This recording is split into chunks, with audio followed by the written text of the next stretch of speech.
BHK flat with 1110 SFT లో కోటి రూపాయలు మాత్రమే. బాచిపల్లి కెనడి గ్లోబల్ స్కూల్ కి 1 నిమిషం దూరంలో. నమస్తే, నేను విజయ్. తిరుమల లడ్డు విషయంలో జరుగుతున్నటువంటి వివాదం అందరికీ తెలిసిన విషయమే. అయితే తాజాగా నిన్న సుప్రీంకోర్టు కొన్ని కీలకమైనటువంటి వ్యాఖ్యలను చేసింది ఈ వివాదం పైన.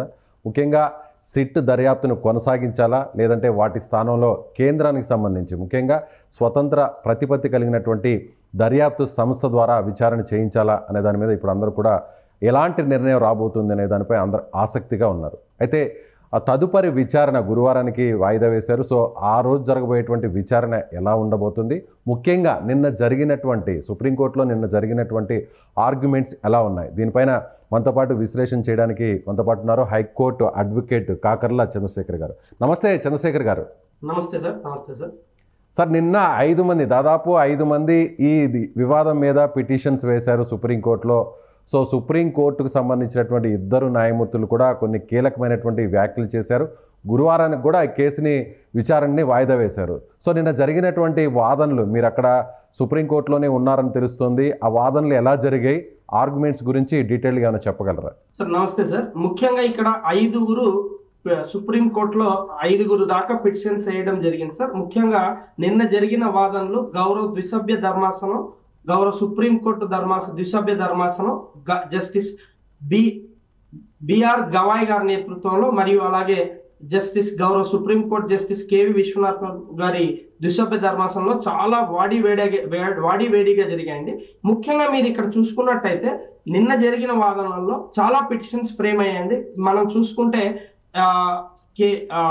సుబ్రహ్మణ్య స్వామి గారు, మాజీ ఎంపీ, అలాగే మాజీ టిటిడి చైర్మన్ వైవి సుబ్బారెడ్డి గారు, వారితో పాటు మరో 3 కూడా వేశారు. మరో ముగ్గురు గురించి కూడా చెప్తున్నానండి. విశ్వ హిందూ పరిషత్ గురించి, విశ్వ హిందూ పరిషత్ వాళ్ళు విహెచ్పి ఇంటర్నేషనల్ సెక్రటరీ బజరంగ్ బగ్రా గారు, వారంతా తిరుపతిలో కేంద్రీకృతమై వారు కూడా ఒక పిటిషన్ వేయడం అండి. ముఖ్యంగా వారు తీసుకున్నది, మిగతా విషయాలు కూడా మనం మాట్లాడదామండి. వారు తీసుకొచ్చిన ప్లీ సుప్రీంకోర్టు దగ్గర తీసుకొచ్చిన ప్లీ ఏంటంటే సుమోటోగా ఈ ఎంతవరకు అడల్టరేట్ జరిగింది లడ్డూని, సో దీంట్లో కల్ప్రిట్స్ ఐడెంటిఫై చేయాలని చెప్పేసి విశ్వ హిందూ పరిషత్ వారు పిటిషన్ వేయడం జరిగిందండి. అదే విధంగా మన హిందూ సేనకు సంబంధించి అక్కడ కూడా ఒక పిల్ ఫైల్ చేయడం జరిగిందండి. హిందూ సేనకు ప్రెసిడెంట్ కి సంబంధించి హిందూ సేన ప్రెసిడెంట్ సుర్జిత్ సింగ్ యాదవ్ గారు వేస్తుంటే వందల మంది, ముఖ్యంగా 100 కోట్లలో ఉన్న హిందువుల మనోభావాలు దెబ్బతింటాయి, ఇది ఒక పెద్ద సెంటిమెంట్, దీని యొక్క సనాతన ధర్మాన్ని ముఖ్యంగా కాపాడాలి, సో ఇందులో కేంద్రం కూడా ముఖ్యంగా సుప్రీంకోర్టు ఇలాంటి విషయాలు ఉన్నప్పుడు జోక్యం చేసుకుంటూ దీనికి ఒక రెగ్యులేటరీ ఫ్రేమ్వర్క్ ఏర్పాటు చేయాలన్న విషయంతో చంద్రశేఖర్ గారు వైవి సుబ్బారెడ్డి గారు ఆయన మీద జరుగుతున్నటువంటి విచారణకు సంబంధించి నిలిపివేయాలి, సిట్ దర్యాప్తును కూడా నిలిపివేయాలంటూ కూడా ఆయన సుప్రీంకోర్టులో పిటిషన్ వేశారు. అలాగే సుబ్రహ్మణ్య స్వామి గారు కూడా పిటిషన్ వేశారు. ఈ 5 మంది వేసినటువంటి పిటిషన్స్ ఒకే అంశానికి సంబంధించినయా లేదంటే వేరు అంశాలు ఇందులో ఉన్నాయంటారా? ఇక్కడ ముఖ్యంగా మనం చూసుకున్నట్టయితే ఒక్కొక్కరి ప్లీ ఒకే రకంగా ఉన్నా కూడా టోటల్ గా పొలిటిసైజేషన్ ఎందుకు చేస్తున్నారు, ఈ ఇష్యూని పాలిటిసైజేషన్, దట్ ఈస్ కాల్డ్ యాజ్, దీన్ని ఇక్కడ మన భారతదేశంలో 2 ఉంటాయండి. ఈ భారతదేశంలో భ్రమణమే మొత్తం ఒక పాలిటిక్స్, ఒక రిలీజియన్. ఈ పాలిటిక్స్, ఈ రిలీజియన్ అనేది ఒక గ్లోబ్ లాంటిదండి మన ముఖ్యంగా మన భారతదేశంలో. ఇవి 2 చాలా సెన్సిటివ్ విషయాలు. సో అందుకోసమే ముఖ్యంగా గౌరవ సుప్రీంకోర్టు ధర్మాసనం దీని మీద కొన్ని కీలక వ్యాఖ్యలు కూడా చేయడం జరిగిందండి. ఎందుకంటే ఇది 100 కోట్ల మంది మనోభావాలు దెబ్బతినే విషయాల్లో కొంచెం జాగ్రత్తగా ఆచితూచి, ముఖ్యంగా కాన్స్టిట్యూషనల్ పోస్ట్ లో ఉన్న వాళ్ళు జాగ్రత్తగా ఆచితూచి అడుగులు వేయాలంటూ కొన్ని కీలక వ్యాఖ్యలు కూడా చేయడం జరిగిందని దాని గురించి నేను పూర్తిగా ఇప్పుడు వివరిస్తానండి. మన స్వామి గారు చేసిన పిటిషన్ లో ఉన్న మనం ఒక్కొక్కరి గురించి ప్లీజ్, ఈ 5 పిటిషన్ లో ముఖ్యంగా ఎర్రం వెంకట సుబ్బారెడ్డి గారు వేసిన పిటిషన్ డైరీ నంబర్ 43985/2024 గా ముఖ్యంగా 23వ తారీఖునే వాళ్ళు రిజిస్టర్ చేయడం జరిగిందండి. ఇమ్మీడియట్ గా తక్షణమే కేంద్రం కానీ గౌరవ సుప్రీంకోర్టు ధర్మాసనం దీన్ని పర్యవేక్షించి ఒక రెగ్యులేటరీ ఫ్రేమ్వర్క్ చేయాలి అన్న ఉద్దేశంతో ఆయన పిటిషన్ వేయడం జరిగిందని ఫస్ట్ రెస్పాండెంట్ గా ఎర్రం వెంకట సుబ్బారెడ్డి గారు స్టేట్ ఆఫ్ ఆంధ్రప్రదేశ్ ని చేర్చడం జరిగిందండి.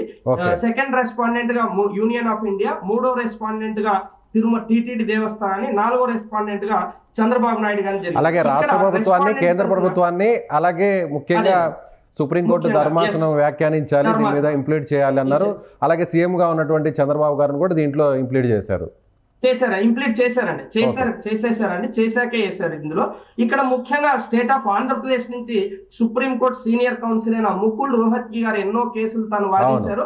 సో ఆంధ్రప్రదేశ్ తరఫున ముకుల్ రోహత్గి గారు పాల్గొనడం జరిగిందండి, తన వేడి వాదనలు వినిపించడం జరిగింది. యూనియన్ ఆఫ్ ఇండియా నుంచి మీకు తెలిసే ఉంటుంది, గౌరవ supreme court solicitor general Tushar Mehta గారు తమ వాదనలు వినిపించడం జరిగింది. టిటిడి తరపున ముఖ్యంగా ఆంధ్రప్రదేశ్ గౌరవ టిటిడి దేవస్థానం తరపున సీనియర్ అడ్వకేట్ సిద్ధార్థ లూత్రా గారు తమ వాదనలు వినిపించడం జరిగిందండి. ఇదే అండి జరిగింది. ఇంకా మనకు సుబ్రహ్మణ్య స్వామి గారి తరపున చూసుకుంటే సీనియర్ అడ్వకేట్ రాజశేఖర్ రావు గారు వారి వాదనలు వినిపించండి. ముఖ్యంగా నిన్న జరిగిన ఈ కేసుని, ఈ 5 పిల్స్ ని కలిసి ఒకసారి వాదించినప్పుడు జస్టిస్ బిఆర్ గవాయ్ గారి ధర్మాసనం, ద్విసభ్య ధర్మాసనం, సుప్రీంకోర్టు జస్టిస్ కేవి విశ్వనాథన్ గారి ద్విసభ్య ధర్మాసనం ఏమనిందంటే, ముఖ్యంగా ఈయన ఎవరైతే ఈ ముకుల్ రోహత్గి గారు కానీ వీళ్ళు ఉన్నారో, వీళ్ళు స్టేట్ గవర్నమెంట్ కి వాదించేటప్పుడు తమ వాదనలు వినిపిస్తూ వైవి సుబ్బారెడ్డి గారు వేసిన పిటిషన్ అయినా కూడా ఈయన మన డాక్టర్ సుబ్రహ్మణ్యం స్వామి సీనియర్ బీజేపీ లీడర్ గారు వేసిన పిటిషన్ కూడా ఒకే రకంగా ఉన్నాయి. రెండింటిని కలిపి ఒకేసారి వాదనలు వినాలని కోరుకుంటే, సో గౌరవ ద్విసభ్య ధర్మాసనం కూడా ఆ విధంగానే వారి వాదనలన్నీ ఇటు పిటిషనర్ కౌన్సిల్ తరఫున అయితేనే ఉంది, అటు రెస్పాండెంట్ కౌన్సిల్ కూడా పూర్తిగా వినటం జరిగిందండి. ఆ వినటం జరుగుతూ కొన్ని తీవ్రమైన వ్యాఖ్యలు కూడా చేయడం జరిగింది. దీనికి సంబంధించి కూడా ఏం జరిగింది అనేది కూడా మనం నిన్న జరిగినటువంటి విషయం అంతా కూడా అందరికీ తెలిసిన విషయమే. అయితే గురువారం జరిగేటువంటి విచారణలో ముఖ్యంగా ఇందులో కేంద్ర ప్రభుత్వం జోక్యం చేసుకోవాలి అనేటువంటి ఒక వ్యాఖ్యలు కూడా సుప్రీంకోర్టుకు సంబంధించినటువంటి న్యాయమూర్తులు వ్యాఖ్యానించారు. అదేవిధంగా సిట్ని కంటిన్యూ చేయాలా, ప్రజెంట్ ఇప్పుడు సిట్కు సంబంధించినటువంటి దర్యాప్తు కూడా మొదటి దశ విచారణ కూడా పూర్తి అయింది. దీనికి సంబంధించి విచారణ ఏం జరిగిందనేటువంటి అంశాలను కూడా, విచారణలో వాళ్ళు గ్రహించినటువంటి అంశాలను కూడా డీజీకి కొద్దిసేపటి కిందటనే వారు తీసుకురావడం జరిగింది ఆయన దృష్టికి. అయితే ఇక్కడ సిబిఐ లాంటి, అంటే ప్రత్యేకంగా సిబిఐ అని పేరుని ఎక్కడ చెప్పలేదు, స్వతంత్ర ప్రతిపత్తి కలిగినటువంటి దర్యాప్తు సంస్థ ద్వారా విచారణ చేయించాలా, లేదంటే స్టేట్ గవర్నమెంట్ వేసినటువంటి సిట్ ద్వారానే విచారణను కంటిన్యూ చేయాలా, ఏ విషయాన్ని చెప్పండి అంటూ సెంట్రల్ గవర్నమెంట్ని కోరినటువంటి పరిస్థితి. సో గురువారం విచారణ ఎలా ఉండే అవకాశం ఉంది, గురువారమే తీర్పు వచ్చేటువంటి అవకాశం ఉందా ఏంటి? గురువారం తీర్పు కన్నా ముఖ్యంగా మనకు ఇక్కడ నిన్న జరిగిన వేడి వాదనలో కొన్ని విషయాలు, కొన్ని ఆశ్చర్యకరమైన విషయాలు ముఖ్యంగా గౌరవ సుప్రీంకోర్టు ద్విసభ్య ధర్మాసనం అడ్వకేట్స్ ముందు, ప్యానల్స్ ముందు ఉంచడం జరిగిందండి. దాంట్లో ముఖ్యంగా ఒక 1 hour పైన ఆర్గ్యుమెంట్స్ జరిగిన తర్వాత దానిపైన ముఖ్యంగా కొన్ని క్వశ్చన్స్ అడగడం జరిగింది.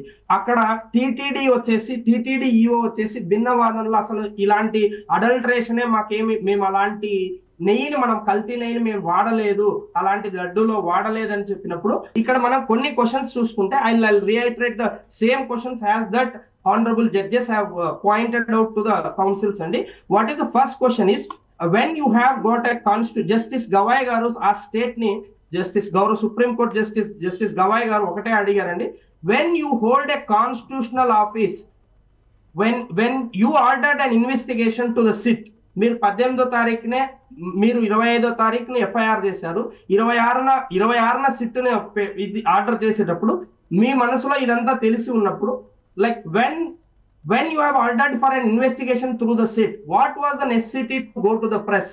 మీరు ప్రెస్ ముందుకు వెళ్ళి ఎందుకు 100 మందిని అవసరం ఏమొచ్చిందని చెప్పేసి జస్టిస్ గవాయ్ గారు అడగడం జరిగిందండి. అదే విధంగా ఇంకొక విషయం కూడా జస్టిస్ విశ్వనాథన్ గారు దానికి యాడ్ చేస్తూ అక్కడ ఉన్న వాదనలు మొత్తం రిపోర్ట్స్ అన్ని చూస్తూ, you get the report on July 18th, మీకు July 18th రిపోర్ట్ వచ్చింది, అన్లెస్ మీకు July 18th రిపోర్ట్ వస్తే మీరు దాన్ని, unless you are sure, how did you go for public, మీరు దాన్ని షూర్ గా చూసుకోకుండా సెకండ్ ఒపీనియన్ తీసుకుండగా ఎందుకు ఇలా చేశారు? అసలు జస్టిస్ గవాయ్ గారు కూడా దీనికి అనుసంధానంగా వారు ఏమడిగారంటే వెదర్ ద దీనికి కౌంటర్ గా, అంటే మీరు చెప్తున్న దాని ప్రకారం జరిగినటువంటి వాదనలో సిద్ధార్థ లూత్రా, అంటే మీరు అన్నట్టుగా టీటీడీ తరఫున ఏపీ గవర్నమెంట్ తరఫున వాదించినటువంటి సిద్ధార్థ లూత్రా గారు ఎలాంటి అంశాలను ఆయన లేవనెత్తారు, కౌంటర్ గా ఆయన చేసినటువంటి వాక్యాలు నేను చెప్తున్నాను.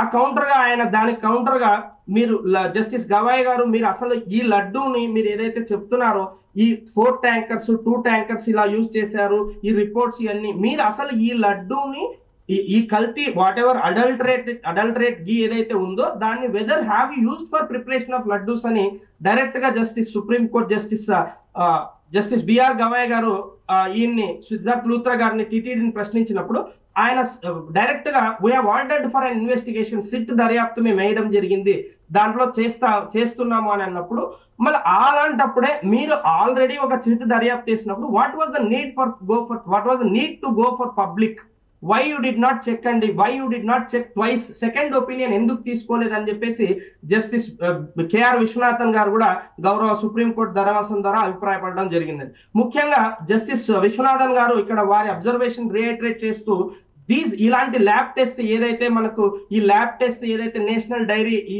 ఎన్డీడీబీ నేషనల్ డైరీ బోర్డ్ ఇది ఉంది కదా national development dairy board NDDB reports కానీ ఈ రిపోర్ట్స్ ఏమున్నాయి ఇలాంటివి ఏ కాంక్రీట్ ఎవిడెన్స్ లేదు ప్రైమా ఫసి అంత లేనప్పుడు ఎందుకు దీన్ని అంతగా ఇది చేయడం. కానీ మా దృష్టిలో ఏంటంటే this is not a final order ఇది ఫైనల్ ఆర్డర్ కాదండి. అక్కడ విన్నాక ఇది వేడి వాదనలు కంప్లీట్ గా జరిగాక కొన్ని వ్యాఖ్యలు అయితే చేయడం జరిగింది. బట్ కంటామినేటెడ్ ఘీ ఇక్కడ ముఖ్యంగా 2 వాదనలు జరిగాయి. మనం చూసుకున్నట్టయితే ఇక్కడ గౌరవ చీఫ్ మినిస్టర్ గారు లడ్డు ఇలాగా వాడారు ఇలా జరిగింది ప్రీవియస్ పీరియడ్ లో ఇలా జరిగిందని ఆయన ప్రెస్ మీట్ పెట్టడం జరిగింది.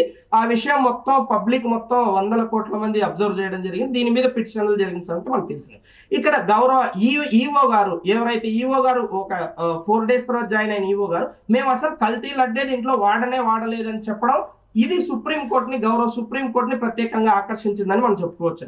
Right sir. ఇప్పుడు సిద్ధార్థ లూత్రా గారు ఆయన కౌంటర్గా ఆయన ఏమీ వాదించడం జరిగింది ముఖ్యంగా ఇప్పుడు అంటే సిట్ని కొనసాగిస్తారా లేదంటే కేంద్ర ప్రభుత్వం ఆధీనంలో ఉన్నటువంటి ప్రత్యేకంగా స్వతంత్ర ప్రతిపత్తి కలిగినటువంటి దర్యాప్తు సంస్థనే ఉన్నా ఇందులో ఇన్వాల్వ్ చేసేటువంటి అవకాశం ఉందా విచారణలో? ఆ విషయం పైనే గౌరవ విశ్వవిద్య ధర్మాసనం సూటిగా ముకుల్ రోహత్గి గారిని సూటిగా డైరెక్ట్ గా క్వశ్చన్ చేయడం జరిగిందండి.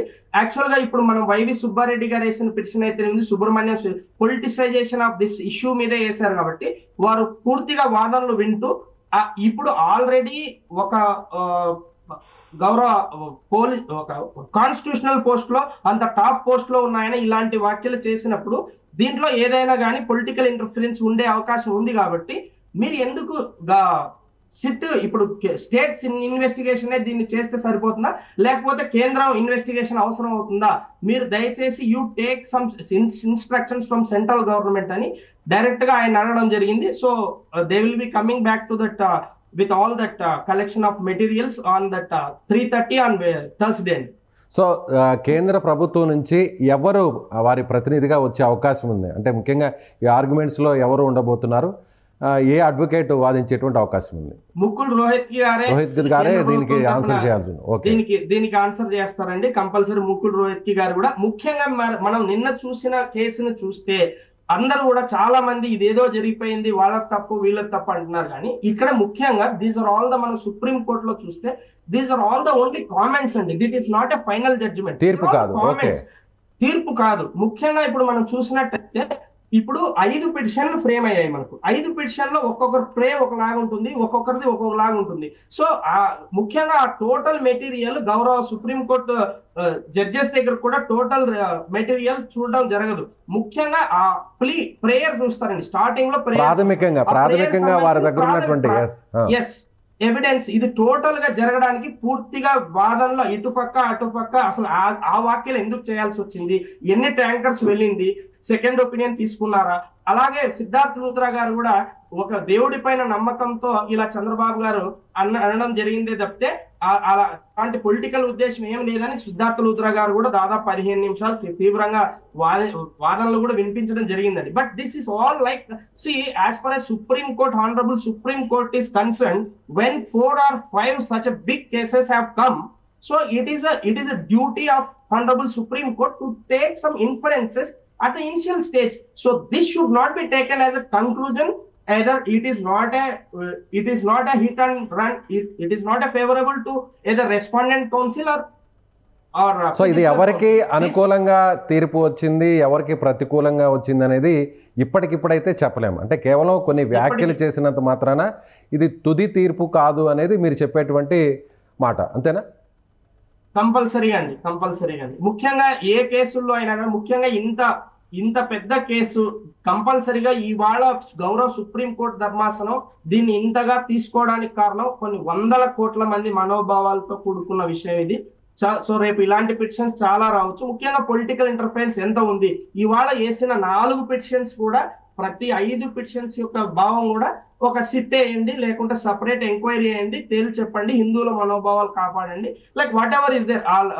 ముఖ్యంగా ఆ శ్రీనివాసుడి లడ్డూకు ఉన్న ప్రాముఖ్యతను, ఆ లడ్డూకు తిరుమల పవిత్రతను కాపాడాలి, ముఖ్యంగా ఎక్కడ కూడా ఇది కాపాడాలన్న ఉద్దేశంతోనే వేయడం జరిగింది. కాబట్టి మనకు ముఖ్యంగా అండి politics and religion are interlinked. So that is the reason Honorable Supreme Court is looking into these issues very carefully, and that is the reason. అందుకోసమే ఇది వందల కోట్ల మంది సెంటిమెంట్స్ తో కూడుకున్న విషయం ఉన్నప్పుడు కొంచెం ఆచితూచి వ్యవహరించాల్సి ఉన్నింది అన్న వ్యాఖ్యలు చేయడం జరిగింది. ఆ వ్యాఖ్యలు ఎవరికో ఆపాదించడం కూడా మనకు సరికాదండి. ఇది ఎవరికైనా వర్తిస్తుంది. That comes to the even ఇప్పుడు మనకు ఆ రోజు తర్వాత జరిగిన గౌరవ ఎక్స్-సీఎం గారు వైఎస్ జగన్మోహన్ రెడ్డి గారు కూడా మీటింగ్స్ పెట్టారు. సో అందులో కూడా ఆయన కూడా మాట్లాడడం జరిగింది. సో ఈ విధంగా వారికైనా వర్తిస్తాయి, ప్రస్తుతం ఉన్న సీఎం కైనా వర్తిస్తాయి. ఇది ఏది ఏమైనా కొన్ని ఒక రెగ్యులేటరీ ఫ్రేమ్వర్క్ ఉండాలి అన్న ఉద్దేశంతో పడ్డ పిటిషన్స్. అందుకోసమే దీన్ని విభిన్న కోణాల్లో గౌరవ సుప్రీంకోర్టు ద్విసభ్య ధర్మాసనం చూస్తుందని నేను భావిస్తాను. రైట్ సార్, థ్యాంక్ యూ అండి. Thank you so much Chandrasekhar గారు. ఇది హైకోర్టు అడ్వకేట్ చంద్రశేఖర్ గారు చెప్తున్నారు. ముఖ్యంగా నిన్న సుప్రీంకోర్టు కొన్ని కీలకమైనటువంటి వ్యాఖ్యలు మాత్రమే చేసింది. ఇది తుది తీర్పు కాదు, ఇంకా కూడా తదుపరి విచారణలో లేవనెత్తేటువంటి అంశాలు, అక్కడ జరిగేటువంటి వాదనలు బట్టి తర్వాత తీర్పు కూడా ఉంటుంది. ముఖ్యంగా ఆధారాలను బట్టే సుప్రీంకోర్టు ఇచ్చేటువంటి తీర్పు కూడా ఆధారపడి ఉంటుందనేది కూడా చంద్రశేఖర్ గారు చెప్తున్నారు. Thank you so much. Suman టీవీలో మీ పర్సనల్ అండ్ బిజినెస్ ప్రమోషన్స్ కోసం కింది నెంబర్కి కాంటాక్ట్ చేయండి.